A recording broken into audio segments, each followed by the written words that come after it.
खुलुमबाय लोगोसे गासैबो मानगोनां मेलेमजिबि रायजो राजा आइ आफा बिदा फंबायमोनखौ फिन खनसेबाव आंनि नैबे गोदान भिडिअ बरना लाग्रोनाय जाबाय। गिबि खौरां महरै मुसलपुर गोजोनपुरी पार्कआव थानाय बड'फानि मोनसे मुसुखाखौ थांनाय हरनि समाव माखासे दुथां आखुनि सुबुंफोरा बुरख्ला बुरसि खालामनानै गालाङो। लोगोसे बे बड'फानि मुसुखानि गोदोनायाव मान होनानै दोननाय आर'नाइखौबो बोस्लिं बोस्ला खालामनानै गालांनाय माखासे नुथायखौ जों नुनो मोन्दों।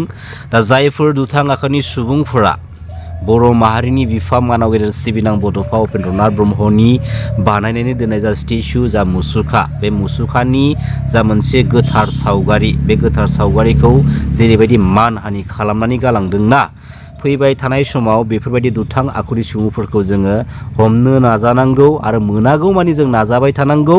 लोगोसे समाव जुदि जों हमना मोनोब्ला बर' माहारिनि बिखायाव दानानै दोननाय जा नेमखान्थि, बे नेमखान्थिनि बिखायाव लानानै बिसोरखौ बिजिरनायजों लोगोसे जेरैबायदि साजा नांगौ जों बेखौ साजा होलांनांगोन।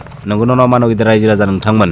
दिनै मानाव गिदिर सिबिनां बड'फा उपेन्द्रनाथ ब्रह्मखौ लानानै बे थांनाय 5 बोसोराव गोबां रोखोमनि नायथाव जायै नुथाव जायै बेले बेजे पलिटिकेलि आरो नन पलिटिकेलि गुलाय गुजाय माखासे नुथायखौ जों नुबोबाय। आरो जेब्ला दिल्लीयाव सिबिनां बड'फा उपेन्द्रनाथ ब्रह्मनि मुंजों गोदान मोनसे लामा बेखेवनाय जायो, बै सानखालिनो आसामिस कमिउनिटिनि सासे आसामिस सुबुङा बर' हारिनि बिफा मानाव गिदिर सिबिनां बड'फा उपेन्द्रनाथ ब्रह्मखौ ओरैबायदि गाज्रि रावजों सोंखारिनानै दिनै ससियेल मिडियाआव मोनसे कमेन्ट शेयार खालामदोंमोन।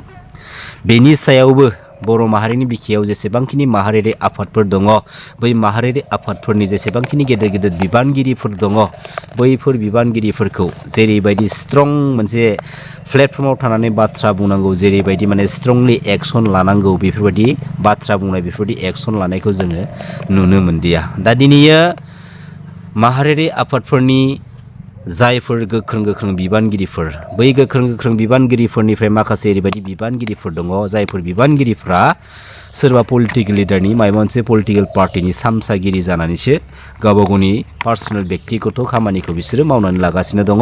आरो लोगोसे गावसोरनि गांनाय उखैनाय लुबैनायफोरखौ मोनहास'वा मोना बायदि मोनोब्लाथाय आरोबाव माहारिनि माखासे गोथारथि बेसेनफोरखौ दिनै बिसोरो गावसोरनि थाखाय बाहायनो नाजानाय माखासे डार्टि षड़यन्त्रखौ जों नुनो मोन्दों। दा बे समाव दुलाराय बर' फरायसा आफादनि आफादगिरि बिबानाव थानाय मानगोनां दिपेन बर' आदाया दाखालि ससियेल मिडियानि गेजेरजों मोनसे बाथ्राखौ जोंनि सिगाङाव फोस्रावदोंमोन जे फैगौ अक्ट'बर दाननिफ्राय बिटिआर एग्रिमेन्टनि गेजेरजों लाबोजानाय जाखिनि दफाफोर दङ, बै दफाफोरखौ मावफुंनांगौनि थाखाय माने आन्दलन खालामनायनि बाथ्रा, धरना खालामनायनि बाथ्रा। दा दिनैयो मोनसे बाथ्रा बुंगोन आङो, खारन जोंबो बर' माहारिनि सासे बर' फिसा हिसाबै जोंहाबो बुंनो हानाय मोन्थाय दङ। ना होमबा मानगोनां रायजो राजा नोंथांमोन? बे जाबाय बिटिआर एग्रिमेन्टनि जा मेमरेन्डाम अफ सेटेलमेन्ट, आरो बेनिनो गेजेराव माबे दफाफोरखौ लिरनानै लाबोनाय जादों, बेवहाय रोखा लिरनानै दोननायखौ जों नुनो मोनो। दा जिहेथु बिटिआर एग्रिमेन्टनि दफाफोरखौ मावफुंनांगौनि थाखाय आन्दलन खालामनायनि बाथ्रा, सोमावसारनायनि बाथ्राखौ मानगोनां दिपेन बर' बिथाङा बुंदों।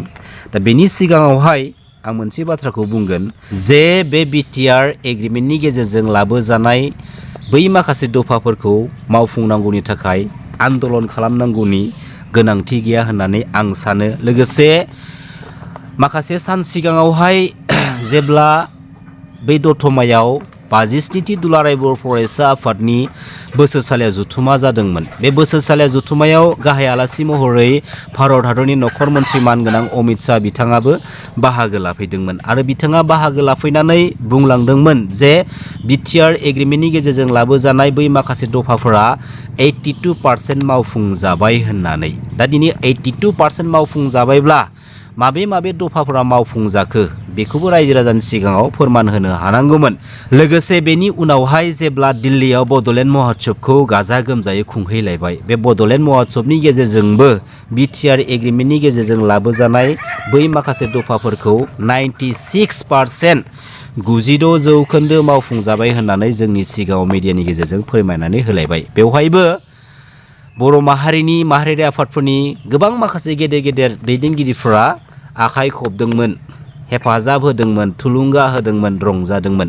नाथाय 96% BTR एग्रिमेन्टनि माबे दफाफोरा मावफुंजाखो आरो थारैनो जुदि BTR एग्रिमेन्टनि 96% दफाफोरानो जुदि मावफुंजाबायब्ला दिनै 4% ल'सै आरो बे आद्रा जानानै थानाय 4% दफाखौ मावफुंनांगौनि थाखाय धरना होनांगौनि जेबो गोनांथि गैया। आरो बे समाव बयनिख्रुइबो इम्परटेन्टसिन बाथ्राया जाहैबाय मा मानगोनां रायजो राजा आइ आफा बिदा फंबायमोन जे BTR एग्रिमेन्टनि गेजेरजों लाबोजानाय जाखिनि दफाफोर दङ बै माखासे दफाफोरा स्पेसियेलि जों बर' माहारिनि थाखाय बर' माहारिनि इयुननि थाखाय एक्सेप्टेबल नंगौना नङा, मोनसे स्ट्रं मोनसे प्लेटफर्मखौ लाबोनानै होनो हागोन ना हाया बेखौसो जोङो बर' माहारिनि साफ्रोमबो इन्टेलेक्चुयेल लिडारफोरजों लोगोसे माहारियारि आफादफोरनि जेसेबांखिनि माने लिडार्सफोर दङ ज' जालायनानै सावरायनायनि गेजेरजों मोनसे थि सैथो डिसिसनखौ लानायनिसो सम। दा दिनै BTR एग्रिमेन्ट जाखांनायनि उनावहाय मानगोनां प्रमद बर' बिथाङा बुंदोंमोन BTRआ मुङानो बेसेबांबा गेदेरखा। बे BTRनि बेसेबांबा गेदेर मुंखौ मोननो थाखाय बुहुमनि बर' फिसाफ्रा बिखुङाव ओंखाम थफ्ला बायै सोमावसारबोआखै आरो बे BTR बायदि बेसेबांबा गेदेर मुंखौ मोननो थाखाय बर' माहारिनि बै जोहोलावजोफ्रा गावसोरनि बेसेन गोसा जिउखौ बर' माहारिनि दावहायाव बावसोमलाङाखैमोन। सेपारेट स्टेट बड'लेण्डनि थाखायसो बावसोमलांदों आरो बे बर' माहारिखौ बे बुहुमाव मोनसे गेरेमसा माहारि महरै दानानै गालांनो थाखाय बिनि एगेन्स्टआव आन्दलन खालामनानै दावहा नांनानै बिसोर गावबा गावनि बेसेन गोसा जिउखौ बावसोमलांदोंमोन। दा दिनै गावबा गाव स्वार्थनि थाखाय गोबां रोखोमनि गोबां बाथ्रा बुंनायखौ जों नुनो मोन्दों। दा जिहेतु BTR एग्रिमेन्टनि दफाफोरखौ मावफुंनो थाखाय आन्दलन खालामगोननि माखासे बाथ्रा, नाथाय मोस्ट इम्परटेन्टलि दिनैनि बे समाव BTR agreement versus BTC accord फारागथि खालामनानै रायजो राजानि सिगाङाव फोरमायना होनायनिसो सम, नंगौना नङा?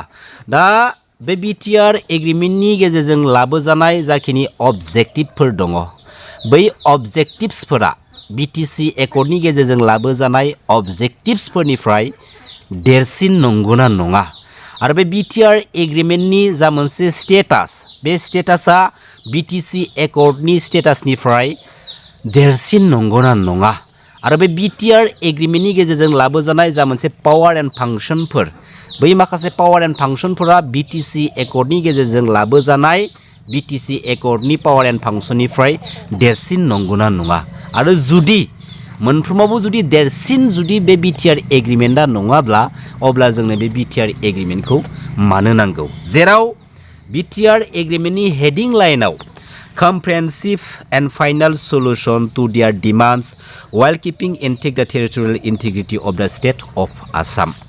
दा दिनै जों बर' माहारिया जोंनि राव हारिमु थुनलाइ सानस्रि सोदोमस्रि धोरोम जोंनि थांना थानायनि जोंनि बे हाखौ रैखा खालामनो थाखाय सेपारेट स्टेट बड'लेण्डखौ जोङो दाबिबोबाय थादोंमोन। नाथाय दिनैयो जों सेपारेट स्टेट बड'लेण्ड मोनालासे माबोरैहाय कमप्रिहेन्सिभ एन्ड फाइनाल सलुसन लिरनानै लाबोजानाय जाखो आरो जाय समाव BTR एग्रिमेन्टखौ खालामनाय जादोंमोन बै समाव प्रमद बर' बिथाङा दुलाराय बर' फरायसा आफादनि सासे आफादगिरि बिबानाव दङमोन। आंहा आंनि थैलांनायाव दुखु गैया, नाथाय आंनि सानस्रि सान्थौआ थैलाङोब्लासो आंहा दुखु थागोन। आंहा आंनि थैलांनायाव दुखु गैया, नाथाय आंनि सानस्रि सान्थौआ थैलाङोब्लासो आंहा दुखु थागोन। बे बाथ्राखौ बुंदोंमोन मानाव गेदेर सिबिनां बड'फा उपेन्द्रनाथ ब्रह्मआ। दा अब्ला बे कमप्रिहेन्सिभ एन्ड फाइनाल सलुसन टु दियार डिमान्ड्स होननानै दे लिरनानै लाबोबाय, बे बाथ्रानि लाइना बड'फानि सानस्रि आरो सोदोमस्रिखौ दिनैयो एसेब्लाबो दुखु होनाय बायदिखौ आं नुहुरदों आरो आं बुंगोन दुखु होदों।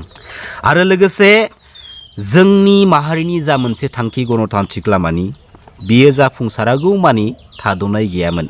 नाथाय बे गणतान्त्रिक लामानि सेपारेट स्टेट बड'लेण्ड मुभमेन्ट खालामबाय थानाय समाव माबाफोर सुबिदा उसुबिदाया जुदि बांसिन जायोब्ला दान्दिसे सम दसे सम नांगौबा एसे गोलाव सम जिरायथ'नानै एसे मेंहोगानानै बांसिन आरो गोहो गोरासिन जानानै सोमावसारफिननायनि मोनसे थांखि दंखायोमोन। नाथाय मा जाखो, दिनैयो गावबागावनि माखासे सुबिदाबाजि गावबागावनि गोसो सिंनि सुजुखुमानाय दोनखुमानाय जा मोनसे सिमां, जा मोनसे थांखि, जा मोनसे हाबिलास, बे हाबिलासफोरखौ जाफुंहोनो थाखायनो थांनाय 2020-27 जानुवारि BTR एग्रिमेन्टनि गेजेरजों बेफोरबायदि महरखौ लानानै फैदों आरो बे बिटिआर एग्रिमेन्टनि गेजेरजों मानगोनां एनडिबि ब्रादार्समोनखौबो थगायनाय माखासे नुथायखौ जों नुनो मोन्दों आरो बिनि गोबां गोथां फोरमान दङ मानगोनां रायजो राजा आइ आफा बिदा फंबायमोन। दिनै जोंनि बे बर' माहारिनि बिखायाव जेसेबांखिनि लिडार्सफोर दङ पलिटिकेल लिडार्सफोर दङ गावबा गावनि माखासे मोन्थायखौ मोननो थाखाय गावजों गावनि गेजेराव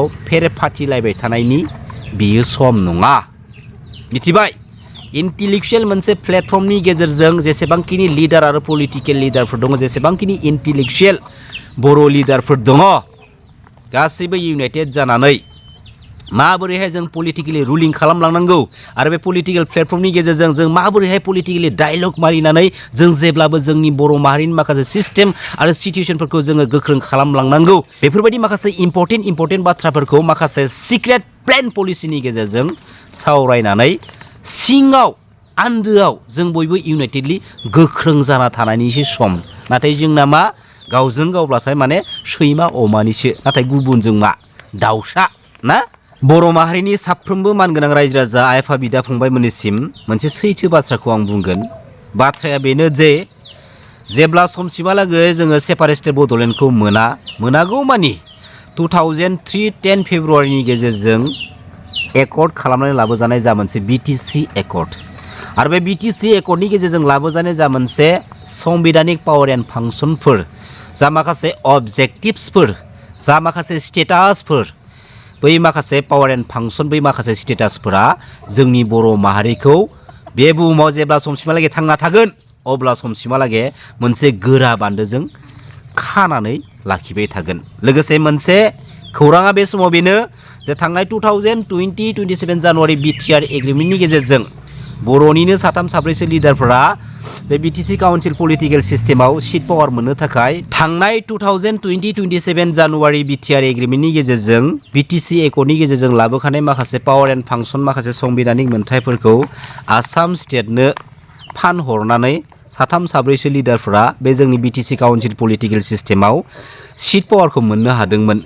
गुबुन हारिनि माखासे पलिटिकेल लिडारफोरनि आथिं हमबाय बायनानै खेबसेखौ चान्स मोनबाय बायदोंमोन नाथ्रोद नुथ्रोद महाबा लिलि हटेलाव दोनखुमाहैनाय माहाबा शिलं मेघालयआव दोनखुमाहैबाय बायनानै खनबैसे हागोन फालाय बिदिलाय गावबा गावनि माखासे पलिटिकेलि टेलेन्टनि गेजेरजों माखासे पलिटिकेलि मोनसे सिस्टेमनि गेजेरजों रुलिं खालामनानै बाथ्राफोर बुंनानै रायजो राजाखौ माने इमप्रेसन खालामनानै पलिटिकेलि रुलिं खालामनो हाबासो मोनसे स्टेन्ड प्लेटफर्माव लाखिलांबाय थानो हायो नंगौना नङा।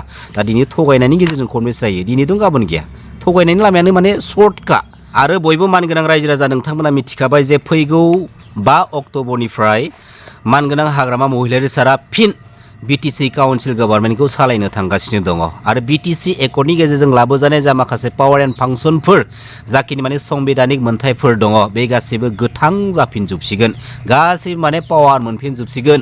मानगोनां रायजो राजा आइ आफा बिदा फंबायमोन बै समनि बिटिसिनि चिफनि जा स्टेटासआ पावार केबिनेट मिनिस्टार रेंकमोन आरो बै समनि बिटिसिनि सासे इएमनि रेंकआ जाहैबाय स्टेट मिनिस्टार रेंकमोन। बै माखासे स्टेटास माखासे रेंकफोरखौ बे थांनाय 2020-27 जानुवारि बिटिआर एग्रिमेन्टनि गेजेरजों आसाम स्टेटनो फानहरनानै मानगोनां प्रमद बर' बिथांमोना चिफनि जायगायाव CEM लानानै फैबाय चिफ एक्जिकिउटिभ मेम्बार माने जेसेबांखिनि माने MCLAफोर दङ बैनि जाहैबाय माने CEM आरो बेनि सायाव CEO आरो बेनि सायाव सासे DCआ बिटिसि काउन्सिल गभर्नमेन्टनि लिडार्सफोरखौ डिरेक्सन होनाय माने आसाम स्टेटनि आन्दाराव जोङो रावनिबो आन्दाराव थानो थाखाय बे बिटिसि काउन्सिल पलिटिकेल सिस्टेमखौ लानानै फैनाय जायाखै। आरो बर' हारिनि बिखायाव जेसेबांखिनि लिडारफोर दङ मानाव गेदेर हाग्रामा महिलारि सारनि गोजौसिनाव जुदि थानो